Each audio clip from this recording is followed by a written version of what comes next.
할렐루야. 지난 시간에 이어서 우물전쟁 두 번째 계속 이어서 말씀을 드리려고 합니다. 우물이라고 하는 부에르라고 하는 이 우물, 바르 그러면 우물을 판다. 그래서 우물을 판다. 그 우물을 판다라고 하는 히브리 언어의 그 개념은 예수께로 간다. 첫 번째, 그리스도 우물을 파는 것은 예수께로 가는 겁니다. 두 번째, 우물을 파서 그 물을 마시는 것은 예수 그리스도를 배우는 거예요. 예수 그리스도를 알고 배우는 것이고, 세 번째, 우물을 판다라고 하는 이 바르의 개념 속에는 빛을 받아서 소경된 내가 눈을 뜨고 빛을 보고 빛된 삶을 살게 된다는 거예요.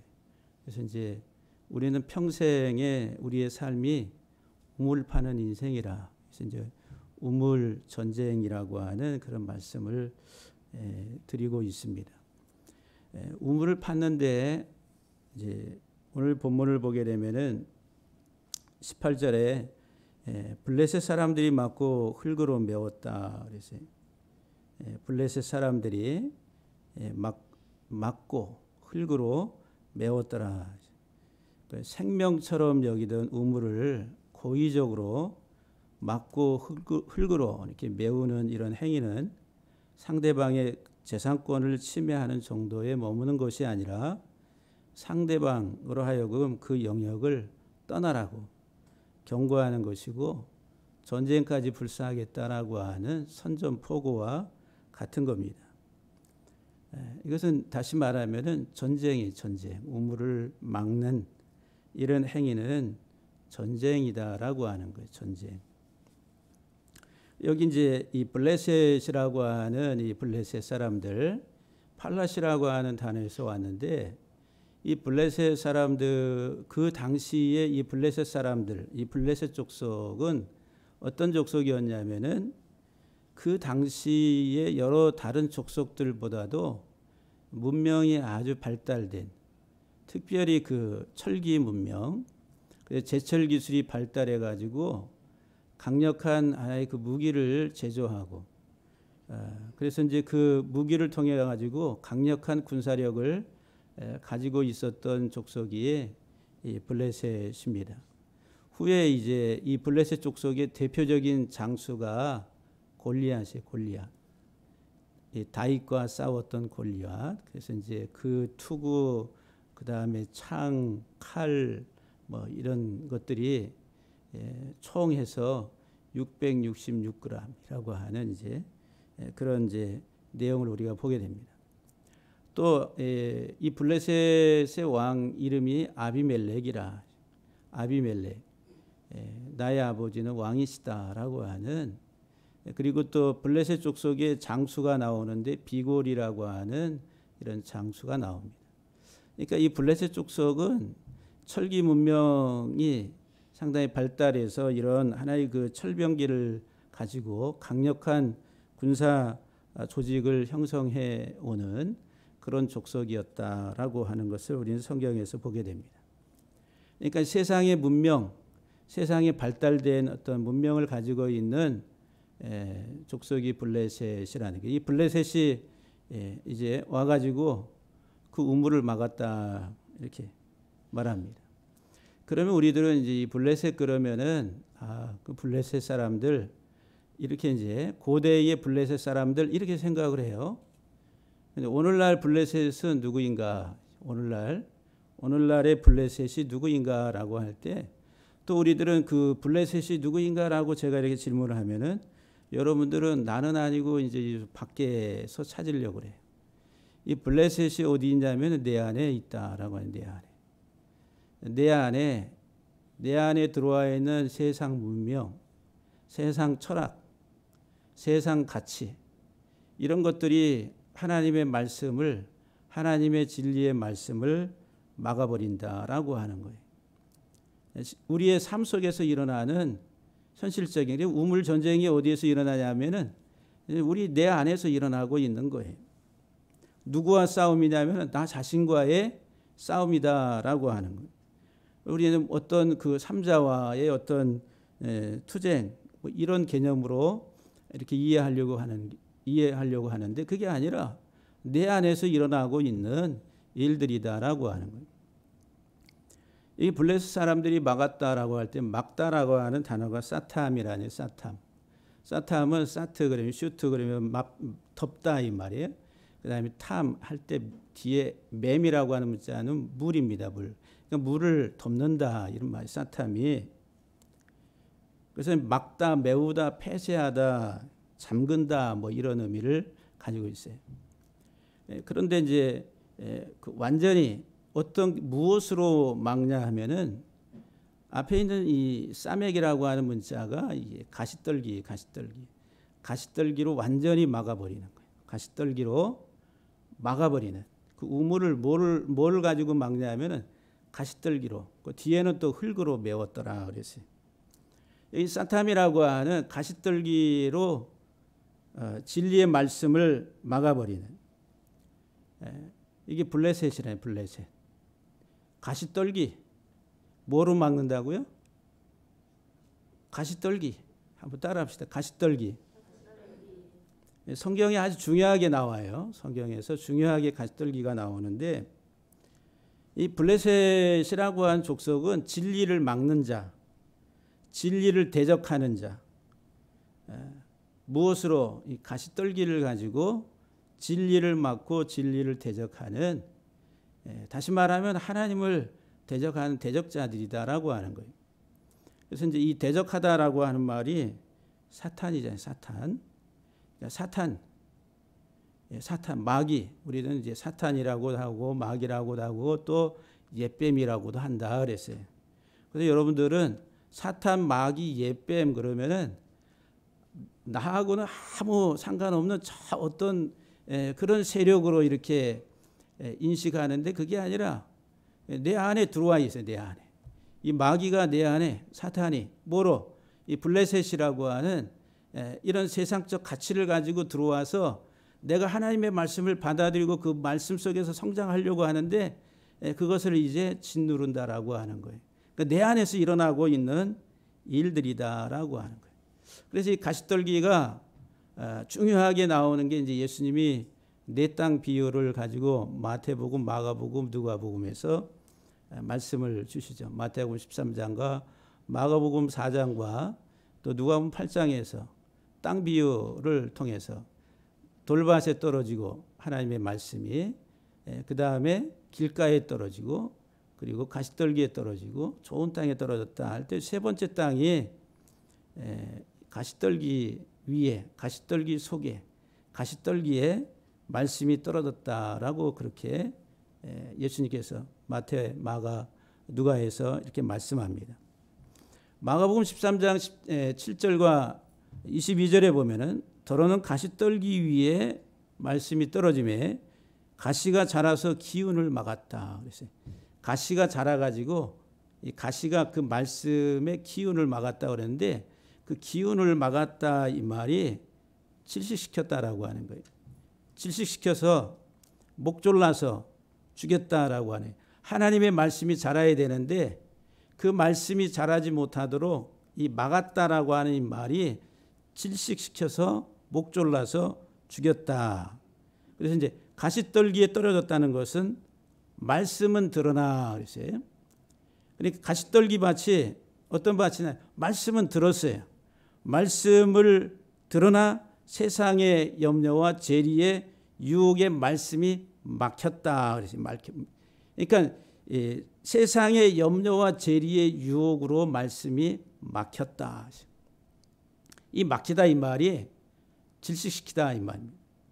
마가복음 4장 7절 19절 말씀에서도 더러는 가시떨기에 떨어짐에 가시가 자라서 기운을 막음으로 결실하지 못하였고 세상의 염려와 재리의 유혹과 기타 욕심이 들어와 그랬어요. 뭐가 들어왔다고 그래요? 예, 세상의 염려 그리고 재리의 유혹, 기타 욕심이 계속 분사형이 계속 들어온다는 거예요. 어디에? 우리의 마음에.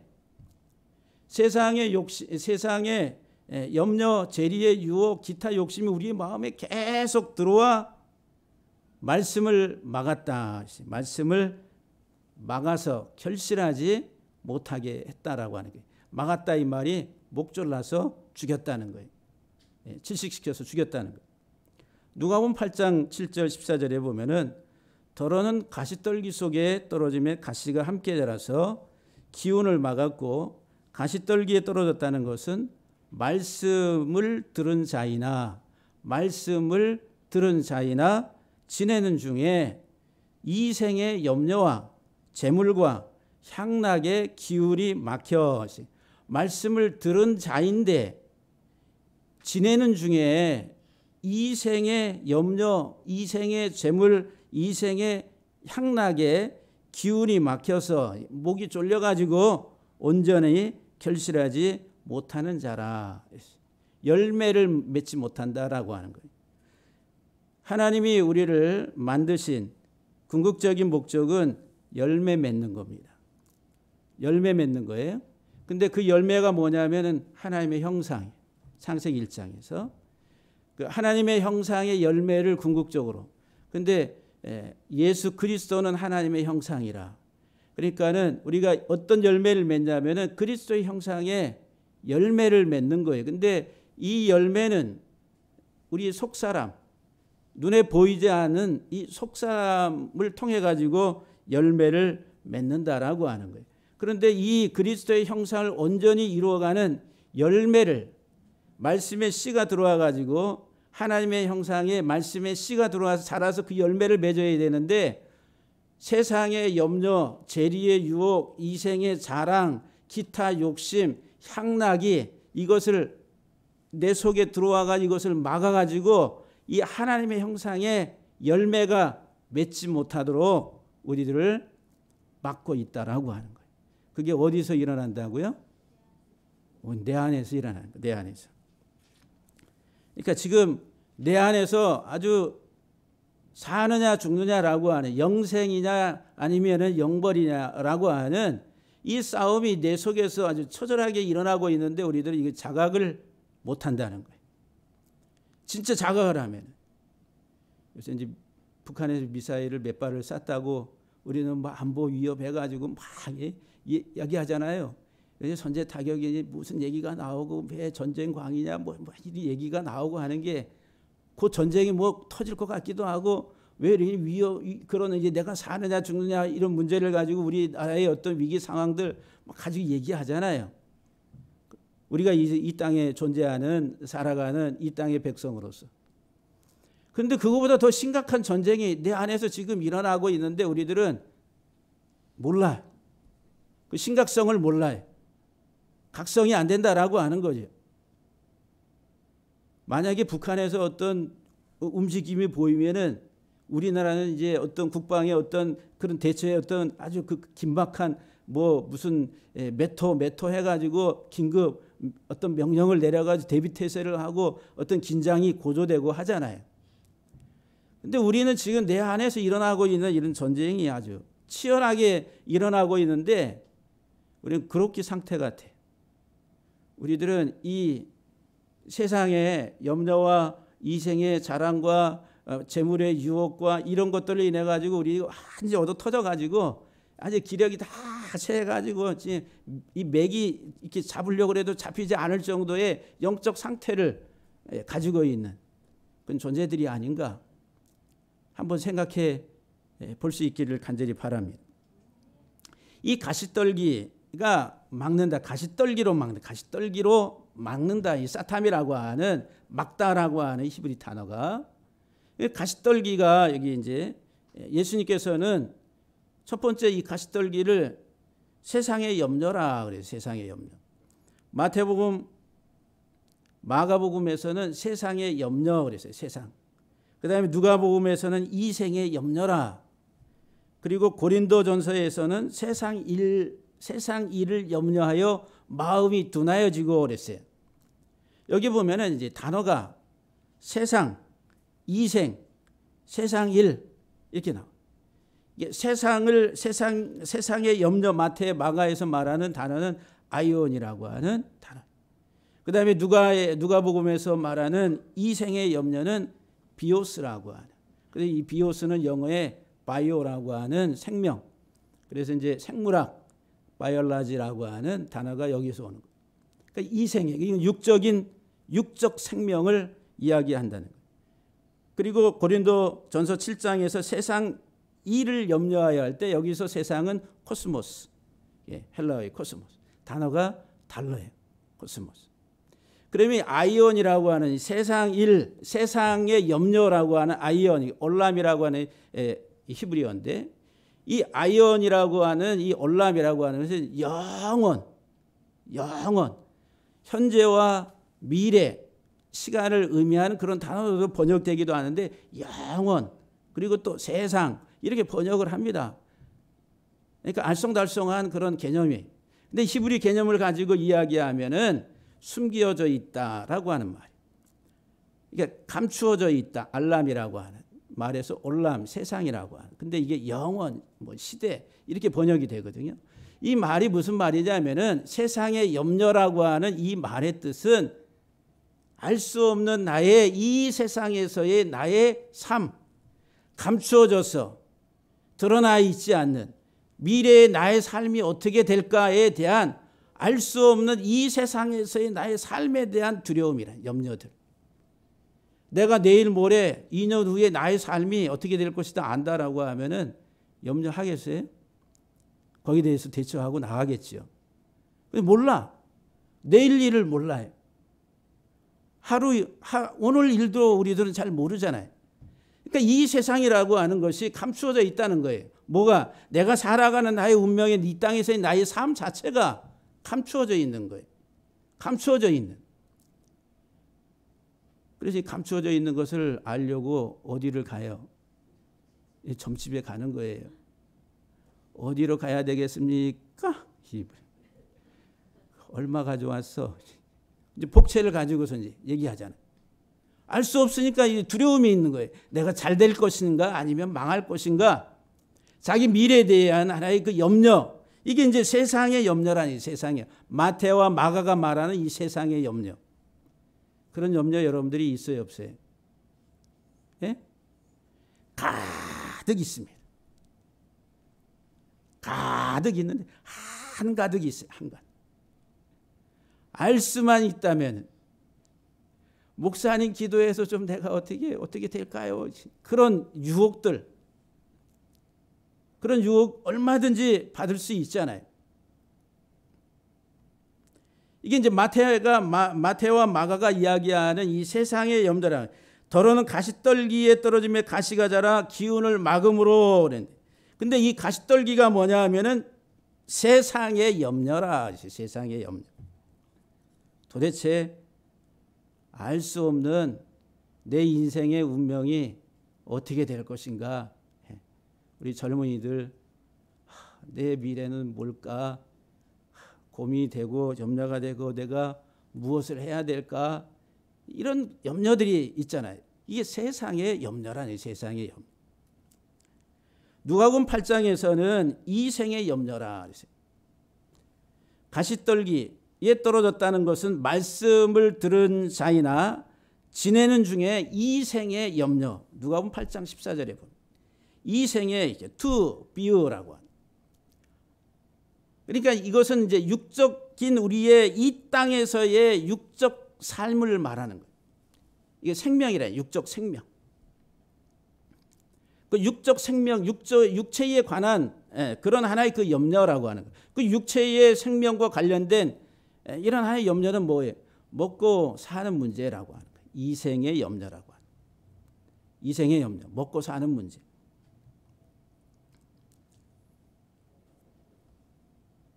그러면서 이제 누가복음 고린도전서 7장에서는 또 세상 일을 염려하여 마음이 어두워진다. 마음이 둔해진다.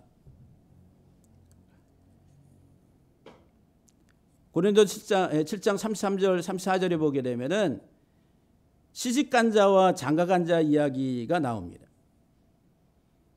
그 시집간 자와 장가간 자.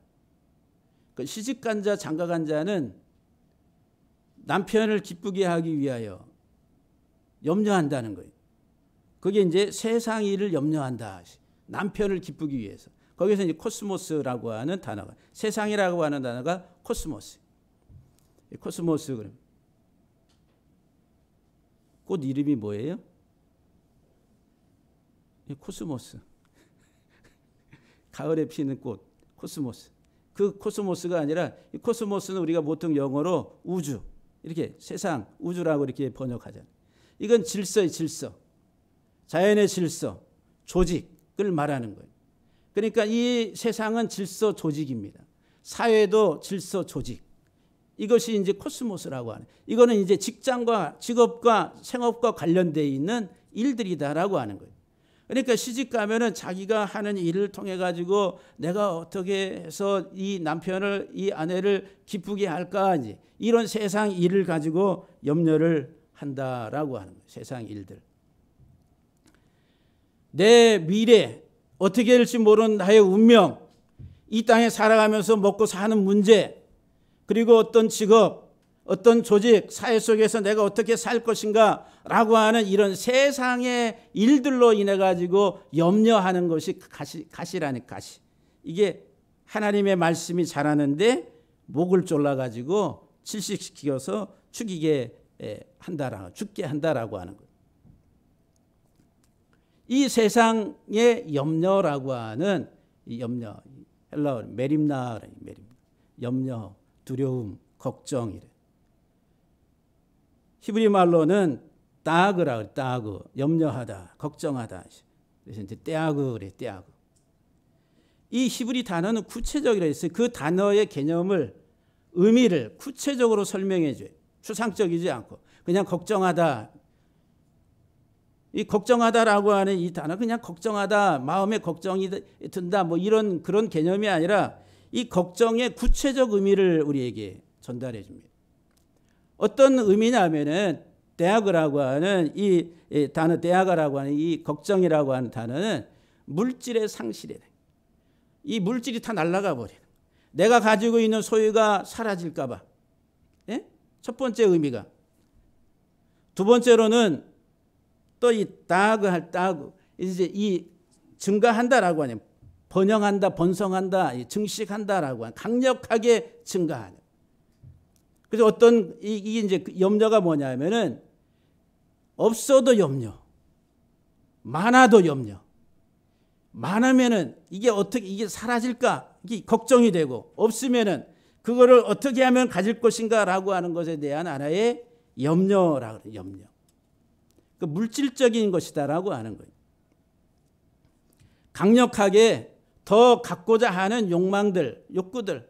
그래서 그 염려가 있는 거예요. 어떻게 하면 내가 더 잘 될까? 어떻게 하면 내가 더 번성할까? 어떻게 하면 내가 더 가지게 될까라고 하는 이런 물질적 소유의 개념이다라고 하는 거예요. 그래서 이제 창세기 오늘 본문 26장 20절에 보면은 이삭이 우물을 팠어요. 블레셋이 와서 우물을 막아버리니까 옮겨가 가지고 우물을 팠는데 쫓아와 가지고 그 우물을 가지고 다투. 이것도 우리 것이다 라고 하면서 다투. 그래서 이게 다투니까, 다툼이 벌어지니까 그냥 이삭이 또 옮겨가요. 옮겨가면서 이제 그 우물 이름을 에색이라 그래서 에색, 아사크라고 하는 단어에서. 그 에색이라고 하는 이 다툼이라고 하는, 다투다라고 하는 이 단어가 뭐냐면은 풍부함을 바라보는 눈이라고 하는 거예요. 풍부함을 바라보는 눈. 지금 이 블레셋 사람들이 이 우물은 뭐예요? 부의 상징이란 말이에요. 물이 있어야지 풍성한 결실을 맺을 수가 있는 거예요. 그러니까 지금 다툼이 어디서 오는 거예요? 이것을 빼앗아야지 내가 더 풍요롭게 된다라고 하는 풍요를 바라보는 인식, 이 눈이라고 하는 거예요. 이게 에색이라고 해요. 에색. 다툼이 어디로부터 하냐? 내가 더 잘 돼야 되는데 그 의식이다라고 하는. 그래서 이제 이 에색이라고 하는 단어 속에는 성공을 추구한다는 거예요. 성공. 내가 성취해야 되고, 내가 잘 돼야 되고, 내가 더 온전해야 돼야 된다는 그 추구라고 하는, 풍요를 향한, 그것으로 인해서 다툼이 온다라고 하는. 현실적인 결핍 의식에서 출발합니다. 뭔가 부족하다라고 하는, 만족하지 못한 것에서부터 다툼, 이런 것들이 발생해. 그래서 염려가 발생하는 거죠. 나는 왜 이렇게 없을까? 이 모든 것들이 무엇으로부터 오냐면은 남과 비교하는 비교의식, 남들보다 내가 더 나아야 될 텐데 라고 하는 이 비교의식, 이건 하나의 그 상대적 가치를 가지고 살아가는 것이죠. 내가 좀 더 잘 먹고, 내가 좀 더 잘 쓰고, 내가 좀 더 잘 누리고, 내가 좀 더 잘 놀고, 내가 좀 더 멋지게 저 사람들보다 내가 살아야 되는데 라고 하는 상대적 가치, 그러내 가지고 나는 왜 없을까? 나는 왜 이 모양일까? 라고 하면서 이 걱정하고 염려하는 이런 것들이다. 지금 이게 가시덤불, 이 세상의 염려라고 하는, 세상의 염려. 우리가 이제 마태복음 6장 25절 말씀을 보게 되면은 예수님께서 말씀하시는데, 내가 너에게 이른다. 목숨을 위하여 무엇을 먹을까? 무엇을 마실까? 몸을 위하여 무엇을 입을까? 염려하지 말라. 염려하지 말라. 목숨을 위해서 무엇을 먹고 마실까? 몸을 위해서 무엇을 입을까?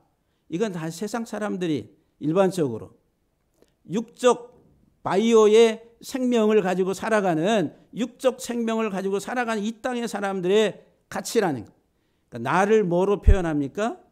내가 얼마나 좋은 차를 타고 다니고, 내가 얼마나 좋은 집에 살고, 내가 얼마나 많은 돈을 가지고 있고, 내가 세상에 어떤 지위를 누리고 있는가라고 하는 것을 가지고 나로 인식을 해. 나. 그건 세상적 가치의 겉사람이다라고 하는 거예요. 그건 나가 아니라 나를 포장하고 있는 포장지. 진짜 나는 이 속사람이다라고 하는 거예요. 예수님께서 뭐라고 말씀하시냐면은, 목숨이 음식보다 중하지 아니하며 몸이 의복보다 중하지 아니하냐 할 때, 여기서 목숨, 여기서 말하는 몸이라고 하는 그 내적 자아, 나를 말하는 진짜 나, 속사람을 이야기하는 거예요. 근데 세상 사람들은 겉사람에만, 남에게 보이기 위해서 남에게 내가 어떻게 보여지는가라고 하는 것들에 우리들은 아주 지대한 관심을 가지고 있습니다. 그래서 이제 우리들은 치장을 하는, 치장, 브랜드 이런 걸 가지고 치장을 해. 누가복음 10장 41절 42절에 보면은 마르다와 마리아 이야기가 나옵니다. 예수님이 집에 들어가셨을 때 마르다는 열심히 분주하게 예수님을 어떻게 하면은 잘 대접할까 막 왔다 갔다 하면서, 주님이 우리 집에 오셨는데 어떻게 안절부절하면서, 좀 성격이 좀 덤벙된 성격 같았어요. 막 뭐 움직이긴 하는데 뭐 되는 일은 없고 막, 예? 좀 침착하게 뭐가 좀 있는 사람은 그래 하나하나 차근차근 할 텐데, 아마 내가 볼 때 이 마르다는 좀 덤벙대면서 막 어떻게 해야 되긴 해야 되는데 뭐 어떻게 갈피를 잡지 못하고 있는. 그러니까 이제 뭔가 불안해가지고, 예? 주님, 나는 이렇게 막 바빠가지고 막 하는데 저것은 저 누이 마리아는 앉아가지고 가만히 앉아서 뭐 하고 있는지 지금 미워 죽겠어요. 지금 이렇게 얘기를 하고 있는 거예요. 그러니까 예수님께서 마르다에게, 마르다야, 네가 많은 일로 염려하고 근심하나. 몇 가지만 하든지 혹은 한 가지만이라도 족하니라. 마리아는 좋은 편을 택하였으니 빼앗기지 아니하리라. 이런 말씀입니다. 마리아는 주님 발 앞에 앉아서 주님 말씀하시는 그 말씀에 귀를 기울이고 있었다라고 하는, 그 좋은 편을 택했다라고 하는. 마르다는 겉사람에 보여지는 세상적인 육적인 것에 더 포인트를 주고, 마리아는 보이지 않는 영적인 체험에 대해서 더 포인트를 뒀던 우물 전쟁에 있어서 누가 승리했냐면은 마리아가 승리했다라고 하는. 오늘날 우리들이 신앙생활 하는 데에도 마찬가지. 사람에게 보이고 누구에게 보이고 내가 그래도 이렇게 열심히 하니까 겉으로 보이는 것과 진짜 내면에서 일어나는 것 잘 분간하셔야 됩니다. 종교성을 가지고 종교적인 많은 행위는 있을지 몰라도 진짜 내면에서의 나의 이 씨 가 자라는 데 있어서는 아주, 등한히 하는 사람이 있을 수가 있다라고 하는 거예요. 여기 염려라고 하는 것이 바로 곧 이런 물질에 대한 부여로 인해서 오는 것들이다라고 하는 거예요. 두 번째, 이 대학이라고 하는 이 단어의, 이 염려라고 하는 단어의 히브리 개념이 뭐냐 하면은 문에서부터 도망친다 이 말이에요. 문에서 도망친다. 문에서부터 떨어져 나간다. 달렛이라고 하는 첫 번째 따그 하면은 앞에 달렛이라고 하는 문자에 문이라고 하는 그림 문자입니다. 근데 제가 지난번에도 말씀을 드렸지만은 성막에 있어서 문이 세 가지가 있어요. 세 종류. 울타리를 치고 있는 그 울타리 문을 사르라 그래요. 사르. 그래서 바깥 이방의 세계에서 안뜰로 들어오는 문을 사르. 그 사르로 통해서 들어오면은 번제단이 있어요. 희생의 제물을 잡는. 그리고 노뚜멍이 있어요. 손을 닦는. 그러면은 제사장이 희생 제물을 잡아가지고 손을 닦고 그다음에 그 안에 또 성소가 있는데 성소로 들어가는 문이 페타그라고 그래요.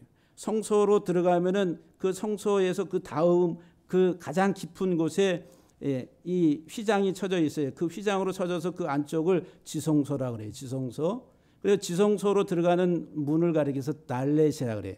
오늘 지금 여기 따그 할 때 달렛이라고 하는 이 문자가 바로 그 지성소의 문이에요. 그러니까는 이 염려는 지성소의 문으로부터 도망치는 거예요. 지성소의 문으로부터 멀어지는 겁니다. 세상의 염려, 이 땅의 염려로 가득 찬 사람들은 지성소는 어떤 장소냐면 하나님과 인간이 만나는 유일한 장소예요.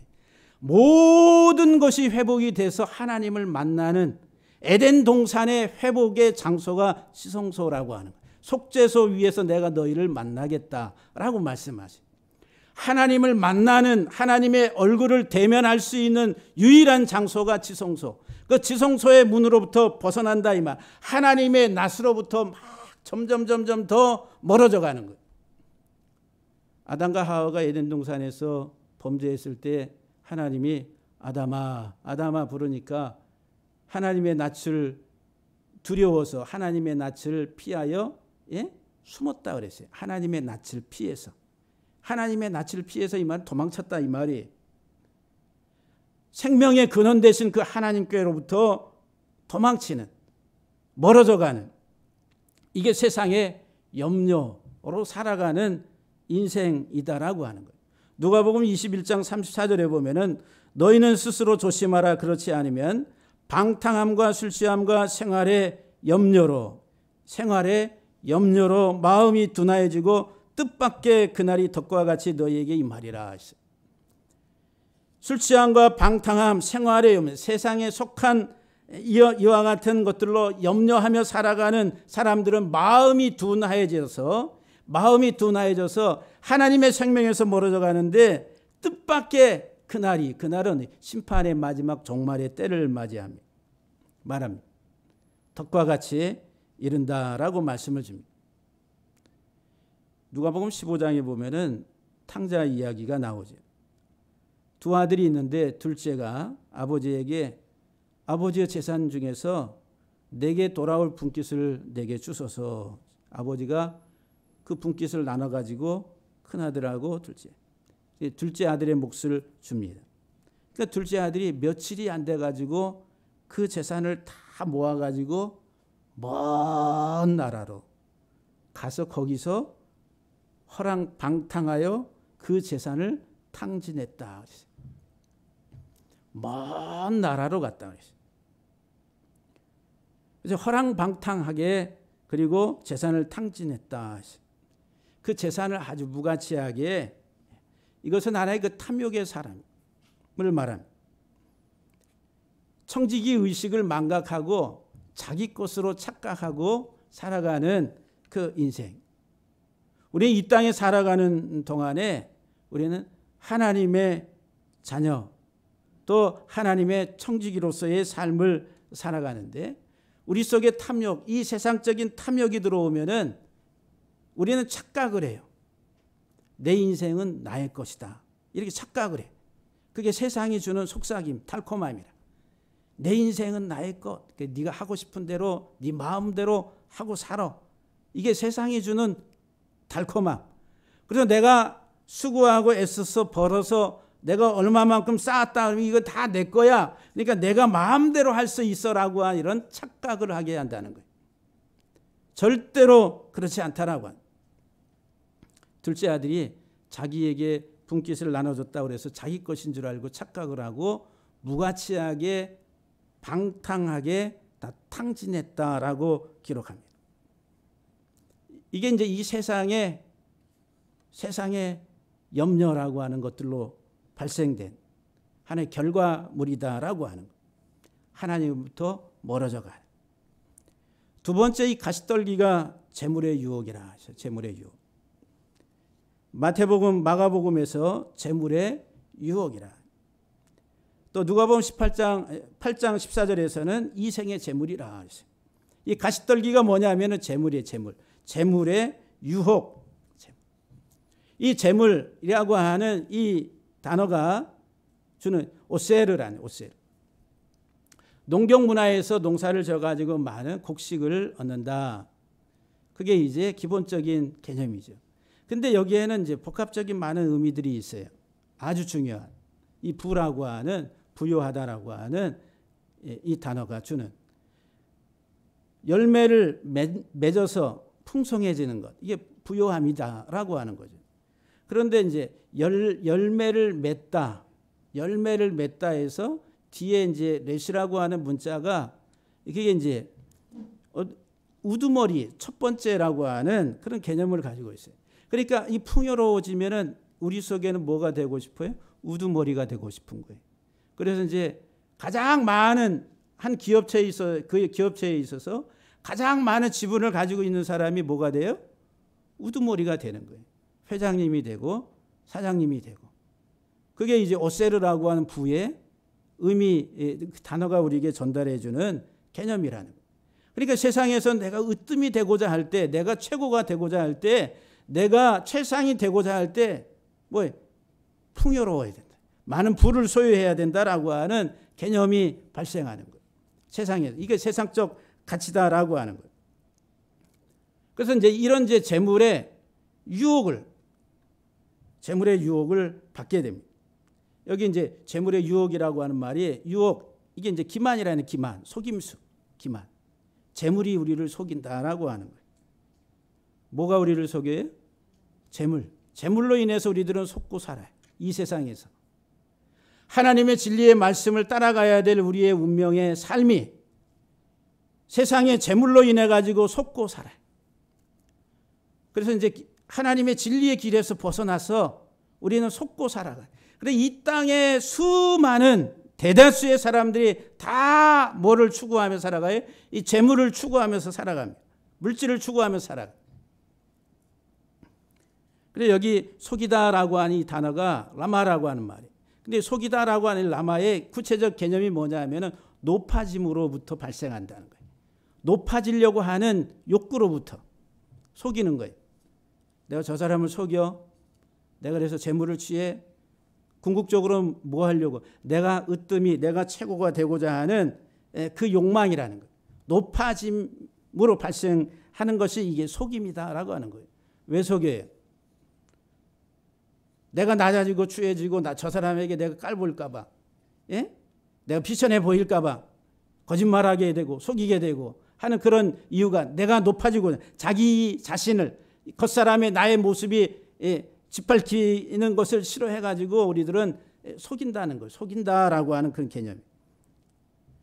그런데 뭐로 속이냐면 돈이면 다 된. 돈으로 다 속입니다. 돈의 유혹이라는 돈의 유혹. 물질 재물의 유혹. 그래서 세상 사람들, 이 땅에 살아간 사람들의 의식 속에 돈이면 된다라고 해요. 돈이면 된다. 근데 돈이면 된다 이건 좀 약해요. 돈이면 다 된다. 돈이면 뭐 다 돼, 다 돼. 모든 게 다. 돈은 절대적이다. 절대적 가치. 나의 인생에 있어서 돈은 절대적 가치. 이것은 없어서 안 될 것이다라고 하는. 우리는 돈으로 명예를 얻을 수 있고 돈으로 힘을 가질 수가 있고 돈으로 내가 이 세상에서 그 어떤 것들도 다 가질 수 있다라고 하는 행복도 가질 수 있다. 돈이면 더 높이 올라갈 수 있다라고 우리들은 우리의 의식 속에 아주 강력하게 인식되어 있다라고 하는 거예요. 이게 이제 세상의 가치다라고 하는 거예요. 세상의 가치. 지금 우리들의 보편적 의식 속에 다 가지고 있는 거예요. 그러니까 지금 우리가 사는 이 세상을 보면은 세상을 지배하는 게 뭐예요? 돈이라는 거예요. 돈. 물질이라는 거예요. 한 나라의 운명도 경제력에 달려 있고. 물질. 그래서 이 세상은 물질 세계. 그 유물론이라니, 유물론. 그래서 오늘 본문에서 이런 하나의 그 마가복음 4장 17절에 재물의 유혹이 들어와. 재물의 유혹이 들어와 말씀을 막는다. 그래서 재물의 유혹이 들어와.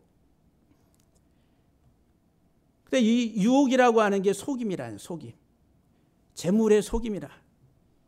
여러분들 악한 사람과 선한 사람, 우리가 이제 예수님께서 마태복음 6장에서 말씀하실 때에 악한 사람과 선한 사람 어떻게 말하냐면은 악한 사람은 라라고 하는 이 눈의 눈, 사람의 눈. 그런데 탐욕이라는 탐욕. 탐욕적인 사람을 악하다 이렇게 말해요. 그래서 이제 이 사람은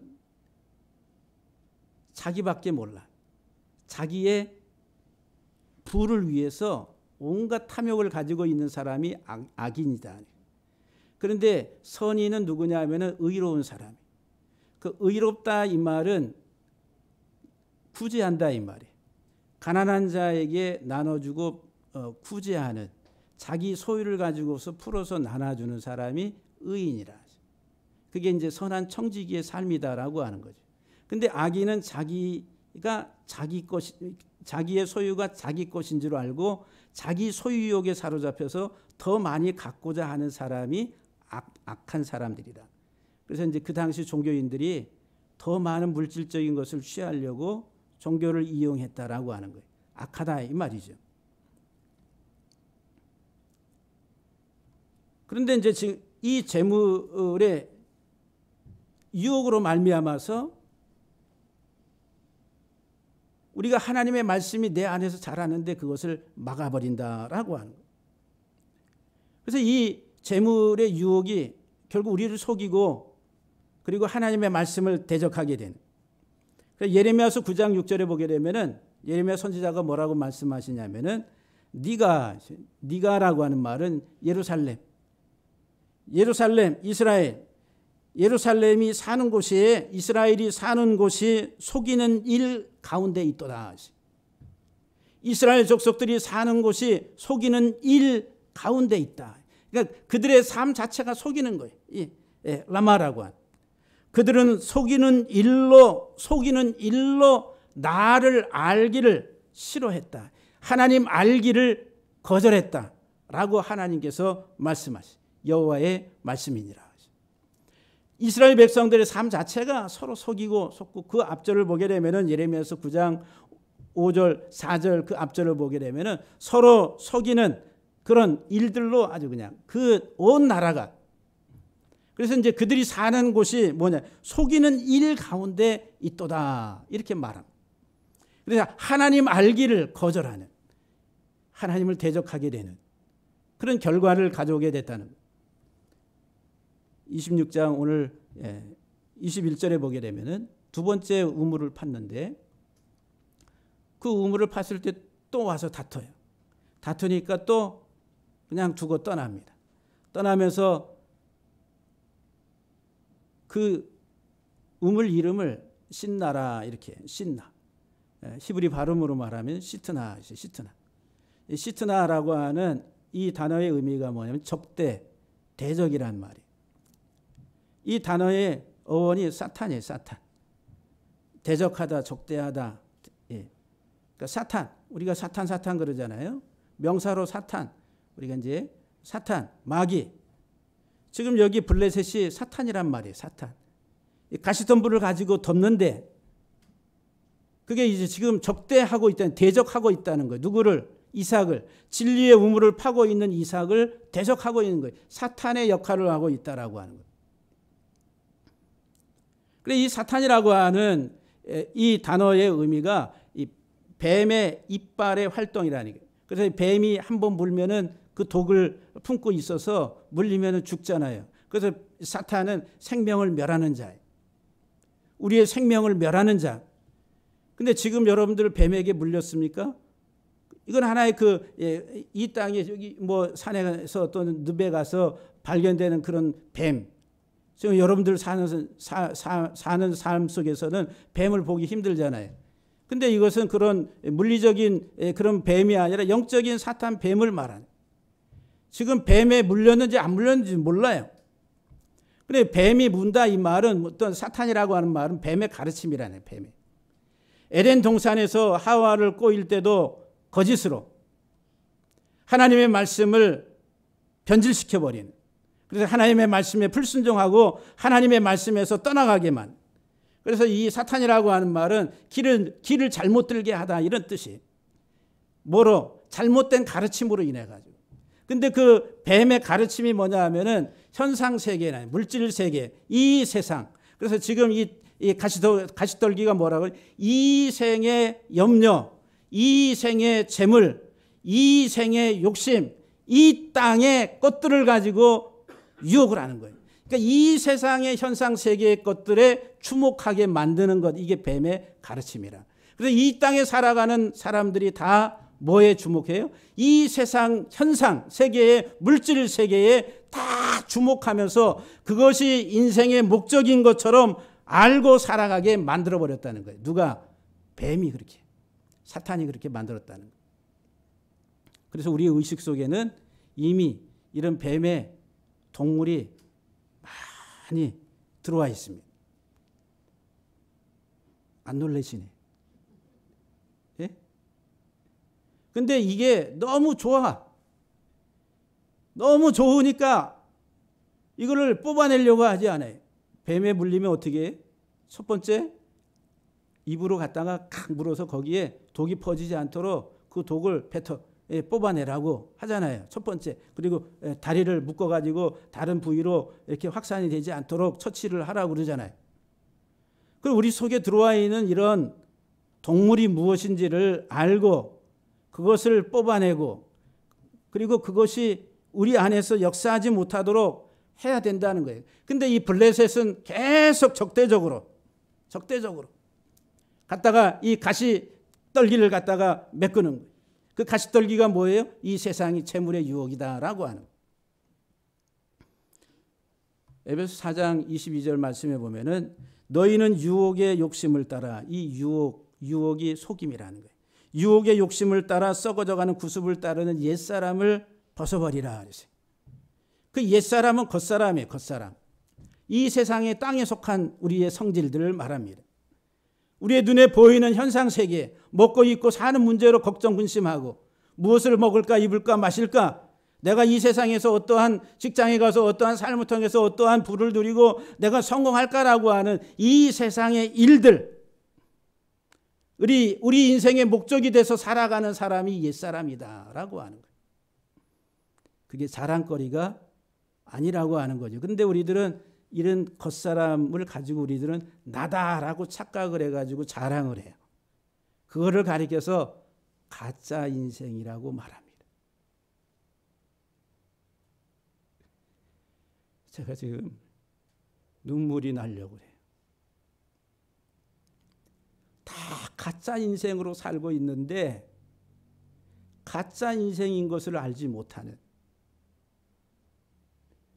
우리는 옛사람의 구습에 얽매여서 우리들은 이 세상의 속임수에 욕심을 따라가지고 속고 살고 있는데 그것을 알지 못하고,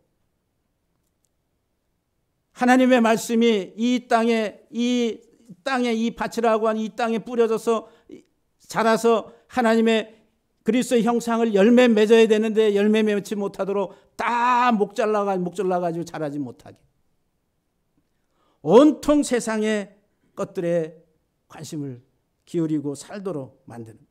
그래서 골로새서 2장 8절에서 누가 철학과 헛된 속임수로 너희를 사로잡을까 주의하라. 이것은 철학과, 세상의 철학과 헛된 속임수, 이것은 뭐냐면은 사람의 전통과 세상의 초등 학문을 따르는 것이다. 그것은 그리스도를 따름이 아니라. 세상이 가르치는 것들, 사람의 전통, 사람의 계명, 남보다 내가 더 높이 가야 되고 내가 더 잘 돼야 되고 내가 성공해야 된다라고 하는 이 겉사람의 이것들에 치장하려고 인생의 목숨을 걸고 살아가는 그 모든 것들에 대해서 그 추구하는 것들이 바로 그 사람의 전통이고 초등 학문을 따름이라. 이렇게 말. 그리스도를 따름이 아니라. 그 속에는 그들이 진리의 사랑을 받지 아니했다라고 말씀합니다. 사랑하는 성도 여러분들, 정말 우리가 이 세상 살아가는 동안에 저와 여러분들 이 속에서 지금 우물 전쟁이 치열하게 일어나고 있는데 사느냐 죽느냐, 영생이냐 영벌이냐라고 하는 이런 싸움이 지금 내 안에서 일어나고 있어요. 저기 발칸반도에서 일어난 전쟁도 아니고 아프리카에서 일어난 전쟁도 아니고 지금 내 안에 이 땅덩어리 내 속에서 일어나고 있는 치열한 전쟁이, 그것을 여러분들이 인식하게 될 때에 하나님의 복이 임할 줄로 믿습니다. 잠시 한번 기도하시겠습니다.